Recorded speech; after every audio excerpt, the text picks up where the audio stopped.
Hello and welcome. Top defence news की एक fresh episode में आप सबको तहे दिल से स्वागत है। फ्रेंड्स, आज की न्यू डिफेंस डील के तहत हम आज बात करेंगे वर्ल्ड न्यू डिफेंस अपडेट। देखिए, ईरान इजराइल वार के बीच जो अपडेट हम आपको डेली बेसिस में दे रहे हैं, उस हिसाब से एक न्यू अपडेट आ रहा है कि ईरान इजराइल वार में ईरान और उसके साथी कैसे करेंगे इजराइल पर हमला, क्या हो सकता है ये तरीका। देखिए, ईरान यहाँ पर जो अपडेट आ रहा है किसी तरह से इजराइल पर हमला करेगा। क्यों से मतलब कैसे करेगा, और इस हिसाब से एक अपडेट आ रहा है क्यों से करेगा, मतलब कहाँ से वो करेगा, कैसे करेगा, क्या इस रणनीति होगी और इस इस्लामिक देश के तहत, क्योंकि निशाने पर है इजराइल, जैसे समर्थन शामिल किए हैं। और उस हिसाब से हम बात करेंगे अमेरिका का। ऐसे में यदि हम बात करेंगे पूरी मिडिल ईस्ट में चल रही शक्ति के संतुलन की, यदि हम बात करेंगे लाइक को लेकर जंग भी संभावना हो सकता है। और इस हिसाब से हम उसके बारे में एक गेम प्लानिंग के ऊपर आज हम बात करेंगे कि ईरान का ये प्लानिंग कैसे रहेगा। एक न्यू डिफेंस अपडेट के तहत ये चीज़ों को मैं शेयर कर रहा हूँ। देखिए, ईरान इजराइल के वजह से यहाँ पर मिडिल ईस्ट में किसी भी समय जंग का बेगुन बच सकता है।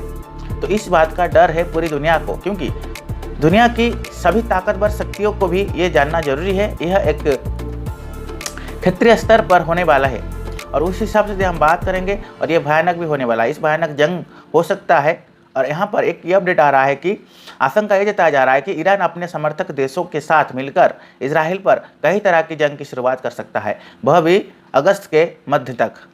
और एक ये अपडेट आ रहा है जहाँ तक हम बात करेंगे जंगी में इस विश्व कूटनीतिक समुदाय और इस युद्ध को रोकने का प्रयास कर रहे हैं, वहीं ये सवाल भी उठ रहा है कि छोटा सा देश इजराइल कैसे ईरान की गुस्से को समझ सकता है, उसको नातनाबूद कर सकता है या उसको कंट्रोल कर सकता है, क्योंकि उसके साथ सीरिया, इराक और उस हिसाब से फिलिस्तीनी और यमन भी मौजूद आतंकी समूह शामिल है। और इस हिसाब से ईरान के साथ मिलकर इजराइल पर भी हमला करेगा।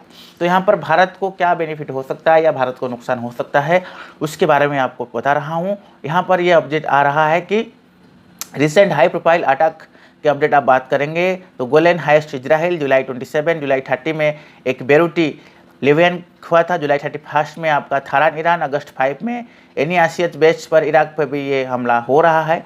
लगातार युद्ध हो रहा है और मैं बता दूं पूरी दुनिया इस चीज़ को देखकर हैरान है। और वहाँ पर रूसिया यूक्रेन का वार तो थमने का नाम ही नहीं ले रहा है। तो ये जो अपडेट सामने आ रहा है, इजराइल और उसके सबसे बड़ा समर्थक देश अमेरिका बड़े पैमाने में जंग की तैयारी कर रही है, क्योंकि इजराइल ने यहाँ पर हमास के कई बड़े लीडर्स को ख़त्म कर दिया है। सबसे बड़ा लीडर यदि हम बात करेंगे, यानी पॉलिटिकल यहाँ पर चीफ ऑफ इस्तेमाल यदि हम बात करेंगे, यहाँ पर चीफ ऑफ इमालन हानिया और इजबुल्लाह कमांडर, तो इस पौधे को शुक्र 10 दिन के अंदर भी मारा गया था। यहाँ पर सेकंड है Iran influence in middle east. Iran की ये जो मैप है, यहाँ पर इराक है, उसके बगल में है सीरिया, उसके बगल में है इजराइल। तो ईरान से इजराइल यहाँ पर काफ़ी दूर है, बट वो कैसे हमला कर पाएगा, ठीक है।